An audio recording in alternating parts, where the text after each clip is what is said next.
इंजील शरीफ का आगाज हजरत मती की किताब से शुरू होता है। इसके बाद की 3 किताबों की तरह जो अनाजील के नाम से मशहूर हैं, ये जनाब यसुल मसीह नासरी की पैदाइश, जिंदगी, मिनिस्ट्री, मौत और जी उठने के बारे में बताती है।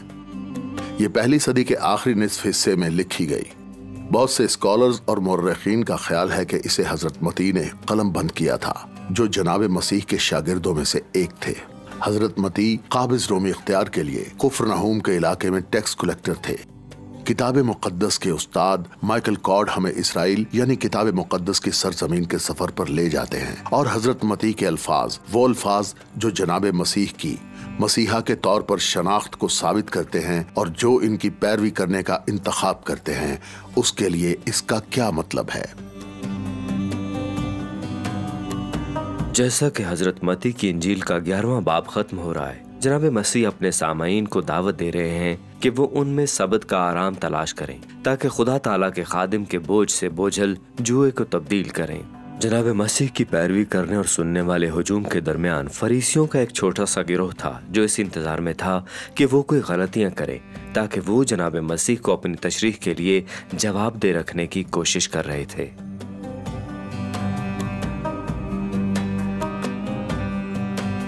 इस पर फरीसियों ने बाहर जाकर उसके बरखिलाफ मशवरा किया कि उसे किस तरह हलाक करें।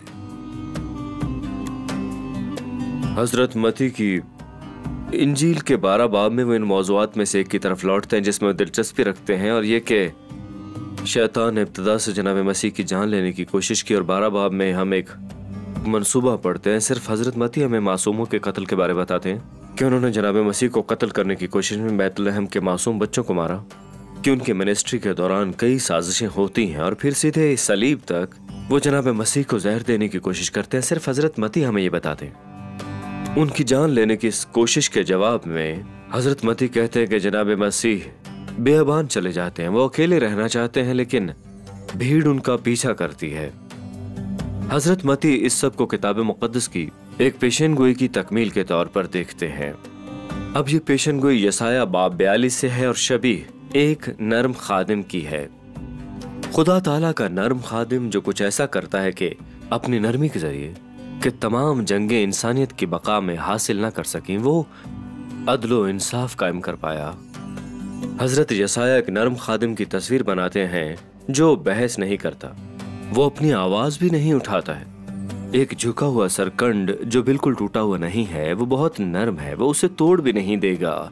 ये आग अभी बुझने वाली है, वो बहुत ही ज्यादा नर्म दिल है, वो झुके हुए सरकंडे को भी नहीं तोड़ेगा। यानी वो जाहिरी तौर पर भी नर्म है और फिर नरमी के जरिए वो इंसाफ करने के काबिल है। और हजरत यसाया ने ये बात 600 साल कबल देख ली जनाब मसीह की पैदाइश से। देखो, ये मेरा खादिम है जिसे मैंने चुना, मेरा प्यारा जिससे मेरा दिल खुश है। मैं अपना रूह इस पर डालूंगा और ये गैर कौमों को इंसाफ की खबर देगा। ये ना झगड़ा करेगा, ना शोर, और ना बाजारों में कोई इसकी आवाज सुनेगा। ये कुचले हुए सरकंडे को ना तोड़ेगा और धुआं उठते हुए सन को ना बुझाएगा जब तक कि इंसाफ की फतह ना कराए। हजरत यूहन्ना इस्तबागी को अंतपास के हुक्म पर हेरोदिस अजीम के कलों में से एक मैकेरस में रखा गया। आप उर्दन में आज भी इस साइट पर जा सकते हैं और इस मकाम के अलग थलग होने का एहसास हासिल कर सकते हैं। हजरत यूहन्ना इस्तबागी ने अवामी तौर पर अपने भाई फिलिपस की बीवी के साथ हेरोदिस अंतपास के नाजायज ताल्लुकात की तरदीद की थी और इसके लिए हेरोदिस की बीवी ने उसे मुतासर किया कि वो हजरत यूहन्ना इस्तबागी को गिरफ्तार कर ले। उसने अपनी माँ के सिखाने से कहा, मुझे यूहन्ना बपतिस्मा देने वाले का सर थाल में यही मंगवा दे।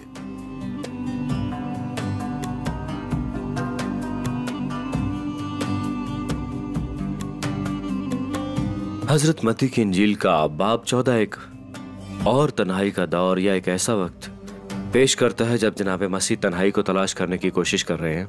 वो हुजूम से दूर होने की कोशिश करते हैं और शागिर्दों से दूर होना चाहते हैं, लेकिन वो ऐसा कर नहीं सकते। हजरत मती इसको एक मौके के तौर पर इस्तेमाल करते हैं बताने के लिए, यानी हजरत यूहन्ना इस्तबागी की मौत के बारे में, और इसे फ्लैशबैक के तौर पर इस्तेमाल करते हैं। हजरत मती हमें बताते हैं कि हेरोदेस ने हजरत यूहन्ना इस्तबागी को गिरफ्तार करवाया, उन्हें कैद में रखा। यूसुफस बताते हैं कि ये मकैरस की जेल है।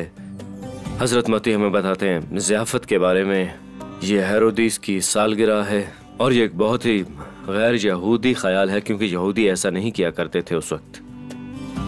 और ज़ियाफत के दौरान उनकी सौतेली बेटी ने कुछ ऐसा कहा जिसे आप काबिल एतराज़ तफरीह कह सकते हैं। बिल्कुल।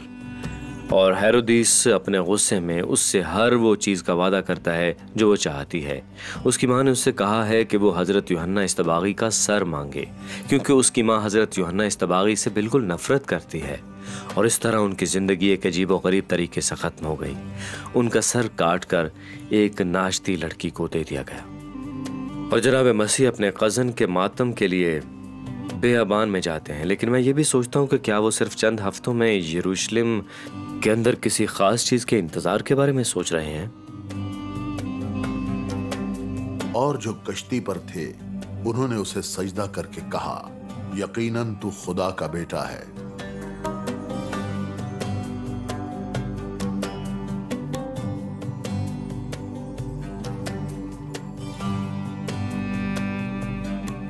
पांच 5,000 लोगों को खाना खिलाना एक पहाड़ी किनारे पर हुआ, जहां हम अभी मौजूद हैं इसके कहीं करीब ही। लेकिन खाना खिलाने के खत्म होने के बाद जनाब मसीह फौरी जरूरत महसूस करते हैं उस हुजूम को मुस्तरद करने की। वो शागिर्दों को कश्ती में बिठाकर झील के पार भेज देते हैं और मुझे लगता है कि वो अब भी कुछ तन्हाई का वक्त हासिल करने की कोशिश करें ताकि वो बाप के साथ बात कर सकें। वो दुआ करने के लिए पहाड़ी की तरफ जाते हैं और शाम को बाद में वो झील की तरफ देखते हैं और आप देख सकते हैं कि झील के साइज से कोई भी कश्ती अगर आ रही हो तो यहाँ से नजर आ जाएगी। वो देखते हैं कि शागिर्द एक मुखालिफ आंधी के सामने झुक रहे हैं। ये बाब 8 की तरह का तूफान नहीं है, ये याद रखिएगा। ये सिर्फ एक हवा है जो उनके मुखालिफ चल रही है और वो बहुत ज्यादा आगे नहीं बढ़ रहे। तो शाम के वक्त या यूं कह लें कि रात के पहले पहर वो अपनी तरफ एक ह्यूला बढ़ते हुए देखते हैं जो पानी पर चल रहा है। वो समझते हैं कि ये कोई भूत है। हजरत मती लफ्ज फैंटेज्म का इस्तेमाल करते हैं। जाहिर है कि शाम के इस वक्त पानी पर भूत के अलावा और क्या चीज चल सकती थी भला। लेकिन हवा और लहरों के शोर के कहीं ऊपर वो जानी पहचानी आवाज सुनते हैं जो कहती है, ये मैं हूं, ये मैं हूं। ये आवाज आई और इस मकाम पर हजरत पतरस जनाब यसुल मसीह को पुकारते हैं, अगर ये आप हैं तो मुझे पानी पर चलते हुए अपने पास आने को कहें। हजरत पतरस समझते हैं कि इब्तिदा जनाब मसीह की तरफ से होनी चाहिए, उनका ख्याल नहीं होना चाहिए था। और जनाब मसीह कहते हैं आओ। वो बाहर निकलते हैं, अपने आप को बैलेंस करते हैं और जनाब मसीह की तरफ चलना शुरू कर देते हैं, वो भी पानी पर।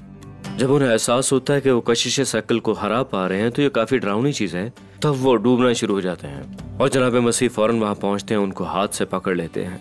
वो दोनों वापस कश्ती में आ जाते हैं और फिर हकीकी मौजज़ा शुरू होता है। मैं ये नहीं कह रहा कि पानी पर चलना हकीकी मौजज़ा नहीं था, लेकिन हजरत मती की इंजील में जो होता है उससे जनाब मसीह की शनाख्त वाज़े हो जाती है। पहले तूफान में उन्होंने कहा कि ये आदमी कौन है, और अब जनाब मसीह के पानी पर चलने के बाद और पहली मर्तबा हजरत मती इतना वक्त उनके साथ गुजारने के बाद हमें ये बताते हैं कि शागिर्द जनाब मसीह की इबादत करते हैं क्योंकि वो जान गए हैं कि वो कौन है। उसने जवाब में कहा, लड़कों की रोटी लेकर कुत्तों को डाल देना अच्छा नहीं। अब हजरत मती की इंजील में तीसरी मर्तबा जनाब मसीह तन्हाई हासिल करने की कोशिश करते हैं। वो कोशिश करें भीड़ की मौजूदगी से दूर रहें। वो तकरीबन 50 से 60 मील दूर साइडन के मकाम पर चले जाते हैं। हजरत मरकज हमें बताएंगे कि वो दरअसल वहां छुपे हैं और अपनी मौजूदगी को खुफिया रखने की कोशिश में हैं। वहां उनकी मुलाकात एक औरत से होती है, गैर कौम की औरत, जिसे हजरत मती एक कनानी के तौर पर बयान करते हैं। ये कनानी बदतरीन दुश्मन थे किताब मुकद्दस के जमाने में इसराइल के। अब गैर कौम में फिलहाल इस प्रोग्राम का हिस्सा नहीं है, मेरा मतलब गैर कौमें जनाब मसीह के मंसूबे में शामिल हैं, लेकिन वो वक्त फिलहाल नहीं आया है। मगर ये औरत जो कि गैर कौम से है जनाब मसीह के पास आई और रहम की दरखास्त की। और अगर आप जनाब मसीह के बारे में जानते तो जानते कि अगर कोई रहम की दरखास्त करता है तो फिर वो प्रोग्राम का हिस्सा है या नहीं, तो वो उसे देने वाला है। सबसे पहले वो कहते हैं, ठीक है तुम जानते हो ये सही नहीं कि वो रोटी ले लो जो बच्चों की है और वो अपने कुत्तों को दे दो। और ये बात तकरीबन आलमी तौर पर ही गलत समझी जाती है। लोग सोचते हैं जनाब मसीह ने नाउजुबिल्लाह इस औरत को जानवर कहा, ऐसा नहीं है। जनाब मसीह कभी भी किसी भी शख्स को जानवर नहीं कहेंगे। वो एक तमसील बना रहे हैं, वो उस औरत की दुनिया से एक मिसाल बयान कर रहे हैं। क्योंकि यहूदी कुत्तों को नहीं रखते, वो कुत्तों को नापाक समझते हैं। गैर कौमें रखती हैं, उनके पास घरों में छोटे कुत्ते हैं पेट्स के तौर पर। और जनाब मसीह इस तस्वीर की मंजरकशी कर रहे हैं। वो कहते हैं कि बच्चों की रोटी लेकर कुत्तों की तरफ फेंकना दुरुस्त नहीं है। तो वो जनाब मसीह की तस्वीर से मुंसलिक होती है और कहती है कि ठीक है कि अगर ये कुत्ते मेज से गिरने वाले टुकड़ों को पकड़ लें तो। और जनाब मसीह उसके इस जवाब से बहुत ज्यादा खुश हैं जो कि इस औरत ने कहा, क्योंकि वो साबित कदमी का मुजाहरा कर रही है जो कि वो अपने शागिर्दों को 3 सालों से तालीम देने की कोशिश कर रहे हैं। इसलिए उसकी दरखास्त मंजूर कर ली गई और वो लड़की ठीक हो गई। लेकिन ऐसा होता है, कहानी का नुक्ता छोटी लड़की के इलाज पर नहीं है जो कि स्टेज पर हुआ। असल मौजज़ा गैर कौम की उस औरत का जनाब मसीह पर ईमान है। और उनके सामने उसकी सूरत बदल गई, उसका चेहरा सूरज की मानिंद चमका और उसकी पोशाक नूर की मानिंद सफेद हो गई।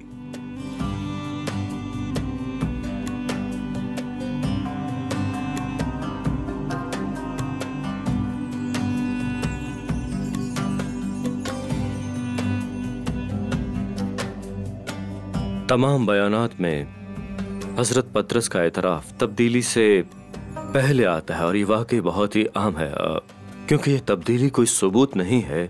जनाब मसीह सबूत नहीं देते। मिनिस्ट्री का इख्तिताम करीब आता जा रहा है और जनाब मसीह अपने शागिर्दों का धोखा खत्म कर रहे हैं, क्योंकि वो नहीं समझते कि मसीहा का क्या मतलब है। तो हजरत पतरस एतराफ करते हैं कि आप मसीह हैं, आप ही मसीहा हैं। और अब जनाब मसीह उन्हें ये सिखाना शुरू करते हैं कि इसका क्या मतलब है। वो हजरत पतरस, हजरत याकूब और हजरत यूहन्ना को ले जाते हैं पहाड़ी पर, जो कि उनके खास लोग हैं। उनकी मौजूदगी में वो नौरानी हो जाते हैं, वो उनकी हकीकी फितरत को देख सकते हैं। और अगर आप वाकई इस कहानी के साथ मुंसलिक हो सकते हैं तो आप समझ सकते हैं कि सियाको सबाक खौफ है, वो बहुत ज्यादा घबराए हुए हैं। हजरत पतरस कहते हैं, आका क्या हमारा यहाँ होना अच्छा है? हजरत पतरस किताब मुक़द्दस को याद करते हैं। वो जानते हैं कि रोशन मखलूक़ात के साथ पहाड़ की चोटी पर इस तरह रहना अच्छा नहीं है। किताब मुक़द्दस में इस किस्म की रोशनी बहुत ही खतरनाक साबित हो सकती है। वो रज़ाकाराना तौर पर 3 पनागाहें बनाते हैं और हजरत मरकस हमें बताते हैं कि हजरत पतरस नहीं जानते थे कि वो क्या कह रहे हैं, इसलिए उन्होंने जो कहा वो कहना तकरीबन गलत था। लेकिन इस वक्त खुदा ताला एक बादल फराहम करता है, वो बादल उनकी हिफाजत करता है, उन्हें ढांप लेता है। लेकिन बहुत अहम के बादल से खुदा ताला की आवाज आती है। वो उन 2 बातों को दोहराता है जो उन्होंने बपतिस्मा के मौके पर कही थी कि ये मेरा प्यारा बेटा है और मैं इससे खुश हूं। लेकिन फिर वो मालूमात का एक नया हिस्सा इसमें शामिल करता है। वो कहते हैं कि इसकी बात सुनो, इसमें कफरा तफरी है, वक्त तेजी से कम हो रहा है, उन्हें ये बात समझना ही होगी। और इसी तरह इन तीनों के लिए जो जनाब मसीह और हजरत मूसा और हजरत एलिया की मौजूदगी में बहुत खौफजदा हैं, जो सब बहुत रोशन हैं, खुदा ताला इन तीनों आदमियों को अपने बेटे की बात सुनने की ताकीद करता है। ये उसकी शनाख्त है, वो प्यारा बेटा जिससे खुदा खुश है और जिसकी बात हमें सुनने की जरूरत है। पहाड़ के नीचे के रास्ते पर एक बार फिर जनाब मसीह उनकी खामोशी का हुक्म देते हैं। ऐसा नहीं है कि वो अपनी मसीहत को राज में रखे हुए हैं, सिर्फ ये कि वो जानते हैं कि वो पहले उन्हें सिखाएंगे कि मसीहा होने का क्या मतलब है। ये वो अपने आखिरी 10 दिन से 2 हफ्ते के पैदल सफर के दौरान वादी उर्दन से नीचे और यरूशलेम तक जाने की कोशिश करेंगे, जहां सलीब उनका इंतजार कर रही है। बस जो कोई अपने आप को इस बच्चे की मानंद छोटा बताएगा, वही आसमान की बादशाही में बड़ा होगा।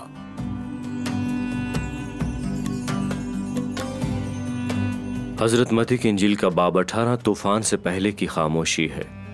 बाब 19 में वो इस जगह को छोड़ देते हैं। वो वादी उर्दन से नीचे यरूशलेम तक अपना रास्ता बनाते हैं और जनाब मसीह के लिए वहां सलीब इंतजार कर रही है। तो 18 बाब में उनके पास आखिरी मौका है कि वो एक साथ रह सकें किसी मानूस जगह पर, यानी हजरत पतरस के घर।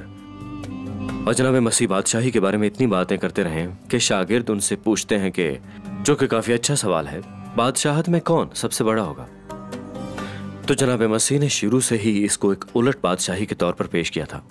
अमीर बनने के लिए आपको अपनी दौलत छोड़ना होगी, अक्लमंद बनने के लिए आपको बेवकूफ़ी अपनाना होगी, और वाकई बालिग और सबसे बड़ा बनने के लिए आपको करना क्या है? आपको एक बच्चा बनना होगा। तो वो एक बच्चे को लेते हैं, मेरे ख्याल में शायद हजरत पतरस का बच्चा होकर उसे दरमियान में बिठाते हैं, अपने तमाम शागिर्दों के उसकी तरफ इशारा करते हैं कि ये इसकी एक मिसाल है कि ये शख्सियत बादशाही में सबसे बड़ी होगी, क्योंकि एक बच्चा जानता है कि उसके पास कुछ नहीं खुद को तरक्की देने के लिए, और इसके साथ वो ये सब कुछ मांगने को तैयार हैं जो जानते हैं कि उसके मुस्तहक नहीं, जो कि बहुत आम है अगर आप जनाब मसीह की बादशाही का हिस्सा हैं। जनाब मसीह खुद को सफ बंदी में रखते हैं, वो अपनी पहचान करवा रहे हैं इन बच्चों के जरिए भी, और इसकी वजह से बच्चे बादशाही में एक मख्फी किरदार रखते हैं, जो कि एक उलट फेर वाली बादशाही है हमारे जनाब मसीह की। उस वक्त पतरस ने पास आकर उससे कहा, ऐ खुदावंद, अगर मेरा भाई मेरा गुनाह करता रहे तो मैं कितनी दफा उसे माफ करूं? क्या 7 बार तक? यहाँ कुफ्र नहूम में अपने आखिरी वक्त में उन लोगों ने माफी के मौजू पर बहुत ज्यादा बातें की। आप तकरीबन सुन सकते हैं हजरत पतरस के दिमाग में घूमते पहियों को। तो एक मौके पर वो जनाब मसीह की तरफ देखते हैं और कहते हैं कि कितनी मरतबा मुझे अपने भाई को माफ करना होगा? क्या 7 मरतबा? हजरत पतरस के लिए काफी बड़ा नंबर था। जनाब मसीह ने जवाब दिया, नहीं 7 बार नहीं, 70 गुना 7। अब ये एक जज्बाती नंबर भी हो सकता है। आपने ये नहीं कहा कि हमें अपने भाई को माफ करना होगा 499 मरतबा, क्योंकि सामी सोच में नंबरों की एक जज्बाती कदर होती है, और जनाब मसीह ये कह रहे हैं कि आप अपने भाई को इतनी मरतबा माफ करें कि आप तसव्वुर भी न कर सकें, और ये काफी अहम ख्याल है। तो जनाब मसीह एक तमसील के जरिए इसकी वजाहत करते हैं कि 2 गुलाम हैं, एक गुलाम अपने मालिक का मकरूज है 10,000 तोरे का। अब इस नंबर की एक जज्बाती कदर मौजूद है। ये तकरीबन 60 मिलियन दिन का काम है। ये एक ऐसा कर्ज है जिसको आप कभी अदा नहीं कर पाएंगे। बादशाह उसे अपने पास बुलाता है, वो घुटनों के बल गिर जाता है और कर्ज अदा करने के लिए मजीद वक्त मांगता है, हालांकि वो जानता है कि ये कर्ज वो कभी अदा नहीं कर पाएगा। और बादशाह रहमत के एक नाकाबिल यकीन अमल में, यानी कि एक्ट ऑफ हैज़र्ड में, उस कर्ज को गुलाम को माफ कर देता है और गुलाम आजाद हो जाता है। जनाब मसीह की तमसील का यही गुलाम अपने साथी गुलामों में से एक को ढूंढता जो उसका कर्ज खा है, एक बहुत छोटी रकम का, जो कि सिर्फ 1 दिन के काम के बराबर है शायद, और वो उसका गला घोंट देता है और उसे कैद में डाल देता है। यानी वो अपने साथी गुलाम पर जरा भी रहम नहीं दिखाता है। तो जब भी आपको किताब मुक़द्दस में रहम को देखने का मौका मिलता है तो तवक्को यही की जाती है कि आपको भी रहम का मुजाहरा करना है अगर आप पर किसी ने रहम किया है तो। और बादशाह को इस बारे में पता चलता है तो वो वाकई बहुत ही गुस्सा होता है। वो उस गुलाम को ढूंढता है जिसका इतना बड़ा कर्ज उसने माफ कर दिया था, वो उसको कैद में डाल देता है और जिंदान के दरवाजे बंद कर देता है। ये बहुत ही सख्त सजा होती है। और जनाब मसीह इस तमसील को यूं ही हजरत पतरस के सोचने के लिए खुला छोड़ देते हैं, खुले इख्तिताम के साथ, ताकि हजरत पतरस अपने तखय्युल में मशगूल होकर इसके बारे में सोचे, क्योंकि ये समझे बगैर हजरत पतरस रज़ाकाराना तौर पर 7 बार माफी की इस छोटी सी मिकदार को एक तरह से बहुत ज्यादा समझ रहे थे, मगर जनाब मसीह की तमसील में ये तकरीबन उस ना माफ करने वाले गुलाम के जैसा ही अमल था। बाब 19 में जनाब मसीह यरूशलेम की समत में आगे बढ़ना शुरू करते हैं। रस्मी सफर का आगाज बाब 20 आयत 17 से होता है। अगर हम मिनिस्ट्री के बहाव के लिए हसास रहें तो इस मकाम से जनाब मसीह सलीब की तरफ अपने रास्ते पर हैं। जब वो गलील से निकलते हैं तो मैं सोचता हूं कि अगर उन्होंने सोचा कि जब वो वापस आएंगे तो उन्हें मुर्दों में से जिंदा किया जाएगा और उनका काम आखिरकार हो जाएगा।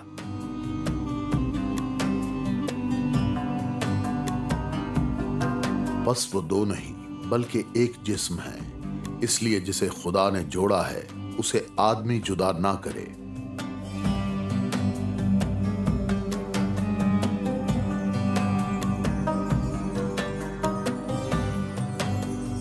फिर बाब 19 में वो इस जगह को हमेशा के लिए छोड़ देते हैं। वो यरूशलेम की तरफ बढ़ते हैं और उनके रास्ते में फरीसी जनाब मसीह से कुछ मुश्किल सवालात करते हैं, और मुश्किल सवालात चाल भरे सवाल होते हैं जिनका उनको वाक़तन जवाब दरकार नहीं होता। उन्हें बस कोई वजह या बहाना चाहिए होता है ताकि वो उन पर इल्ज़ाम लगा सकें या उन्हें फिर गैर रिवायती होने की वजह से किसी तरह गलत साबित कर सकें। सबसे ज़्यादा ज़ेर बहस मौज़ूआत में से मौजू था एक तलाक का। और फिर रबियों में इस मकाम पर 2 ख्यालात हैं। एक हैं जो कि शेमाई हैं, जो काफ़ी ज़्यादा शदीद हैं। उनके मुताबिक तलाक की वाहिद वजह अज़दवाजी बेवफाई या फिर जिना है। और फिर हलील है जो आमतौर पर बहुत ही शरीफ और माकूल रब्बी है। तो वो क्या कहता है? हलील के सवाल का जवाब यह है कि एक आदमी अपनी बीवी को किसी भी वजह से तलाक दे सकता है, चाहे उसे उसका तैयार किया गया खाना पसंद ना हो। जनाब मसीह तकरीबन हमेशा हलील का साथ देते हैं, लेकिन तलाक के मामले पर सिर्फ इस मर्तबा वो इस मामले में शुमाई का साथ देते हैं। जनाब मसीह कहते हैं कि सिर्फ अज़दवाजी बेवफाई की वजह से ही किसी को तलाक दी जा सकती है। मगर जनाब मसीह इस बहस में नहीं पढ़ना चाहते, बल्कि इसकी बजाय उनका नुक्ता नजर, जो कि मुझे वाकई बहुत ज्यादा पसंद है, कि दरअसल शादी का मतलब होता क्या है। वो इस हकीकत के बारे में बात करते हैं कि खुदा ताला ने इंसान को मर्द और औरत बनाया, यानी कि इब्रानी में इश और ईशा ये दोनों जोड़ा हैं, वो एक साथ काफी फिट बैठते हैं। वो यकजहती के बारे में बात करते हैं जो खुदा ताला ने एक साथ रखी, जिससे इंसान अलग नहीं हो सकता, कि वो दोनों कैसे एक हो जाते हैं। तो वो शादी की वहदत पर एक मुख्तसर गुफ्तगू करते हैं और इसी मकाम पर यहीं आकर बहस खत्म हो जाती है। ताहम मुझे जो दिलकश लगता है वो इससे अगला ही मंजर है हजरत मती की इंजील का, जब जनाब मसीह अपने हाथों में बच्चों को पकड़ते हैं। और मेरे ख्याल में इसका एहसास होना चाहिए कि तलाक के बारे में इस बहस व मुबाहिसे के बाद ये पहला काम ये करना कि ऐसे बच्चों से मिलना जो कि वालिदैन की तलाक से मुतासिर हैं, वो उनके सर पर हाथ रखते हैं, वो उनको थामते हैं। कभी कभार मैं सोचता हूँ कि वो उनको थामते हैं जितना कि वो सोचते हैं कि जनाब मसीह उनको थाम लें। उन्होंने उससे कहा, ऐ खुदावंद, ये कि हमारी आंखें खुल जाएं। और आखिरी स्टॉप यरूशलेम के रास्ते पर, यानी यरूशलेम से पहले यरीहो है, जो कदीम तरीन शहर है पूरी दुनिया का। अब वहां से यरूशलेम तक पहाड़ी पर सीधा 15 मील पैदल चलने का एक रास्ता है। अब हजरत लूका में बताते हैं कि जब जनाब मसीह यरीहो में दाखिल होते हैं तो वो ज़काई से मिलते हैं, जो एक छोटा आदमी है जो दरख्त पर मौजूद होता है। पर हजरत मरकस हमें बताते हैं कि रास्ते में वो एक नाबीना आदमी से मिलते हैं। मरकस को उसका नाम मालूम है, उसका नाम बर्तलमाई है। और हजरत मरकस बर्तलमाई की बहुत सी कहानी बनाते हैं, ये बहुत ही अहम है। हजरत मती यरीहो में अंधे आदमी की कहानी को ज्यादा नहीं बताते, बल्कि दर हकीकत वो अपने गवाहों को हमेशा की तरह दोगुना करते हैं। वो हमें बताते हैं कि 2 नाबीना आदमी थे कि जब जनाब मसीह शहर से निकल रहे थे तो वो चिल्लाते हैं कि वो हजरत दाऊद के बेटे हैं और रहम की दरख्वास्त करते हैं। वो जनाब मसीह के पास लाए गए और वो उनसे पूछते हैं एक सियासी तौर पर बहुत ही गलत सवाल कह सकते हैं कि हम आपके लिए क्या कर सकते हैं, जो कि कश्मकश है। लेकिन जनाब मसीह चाहते हैं कि वो अपनी जरूरत वाज़े करें, तो वो जवाब देते हैं कि हम देखना चाहते हैं। जनाब मसीह महज उन्हें छूते हैं और उनकी जिस्मानी आंखें फौरन खुल जाती हैं, पर मुझे लगता है कि उनकी रूहानी आंखें भी खुल चुकी थी। पता है क्यों? वो फौरी तौर पर फिर जाते हैं और जनाब मसीह की पैरवी करने लग गए तमाम रास्ता यरूशलेम तक।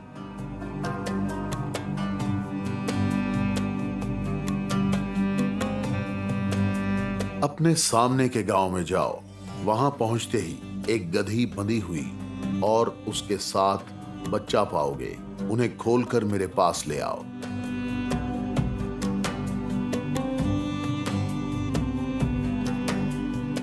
तमाम अनाजील जोशो जज्बे के हफ्ते के पहले दिन यरूशलेम में आने वाले जनाब मसीह के फातिहाना दाखिले के बारे में हमसे बात करती हैं, पर सिर्फ हजरत मती ये वाजे करते हैं पेशनगोई के लिहाज से। आप जानते हैं हजरत मती को ये दिखाना पसंद था कि जनाब मसीह किताब मुक़द्दस की तकमील है। ये सहीफ़े हजरत ज़करिया 9 की 9 आयत है, जो एक शरीफ बादशाह के बारे में बताती है जो गधे के बछड़े पर आ रहा है। तो यहाँ पर 2 बहुत आम कलीदी अल्फाज हैं। पहला बादशाह, क्योंकि जनाब मसीह बादशाह के तौर पर आ रहे हैं, लेकिन साथ ही नरम अंदाज में। बहुत अहम बात है। अब 30 साल कबल जब जनाब मसीह दुनिया में तशरीफ लाए तो शहर बहुत परेशान था। अब वो हमें बताते हैं कि शहर में हलचल मच गई है, क्योंकि जिस तरह से एक बादशाह शहर में दाखिल होता है, जिस किस्म के घोड़े पर वो सवार होता है जब वो शहर में दाखिल हो, तो दुनिया में बहुत फर्क पैदा कर देता है। अगर जनाब मसीह जंगी घोड़े पर सवार होकर शहर में दाखिल होते तो शहर परेशान होता, क्योंकि वो अदालत करते। और मुकाशवा 6 बाब में बिल्कुल ऐसे है जो हम देखते हैं कि जनाब मसीह एक सफेद घोड़े पर सवार होंगे। लेकिन हजरत ज़करिया हमें बताते हैं कि वो गधे के बछड़े पर आ रहे हैं और वो एक शरीफ बादशाह हैं। वो फतह करने के लिए नहीं आए। अगरचे वो एक फातेह बादशाह हैं, फिर भी वो फतह करने नहीं आए। वो आए हैं ताकि फतह हो उस सलीब पर, क्योंकि इस तरह वो फतह हासिल करते हैं। सियोन की बेटी से कहो कि देख, तेरा बादशाह तेरे पास आता है। वो हलीम है और गधे पर सवार है, बल्कि लादू के बच्चे पर।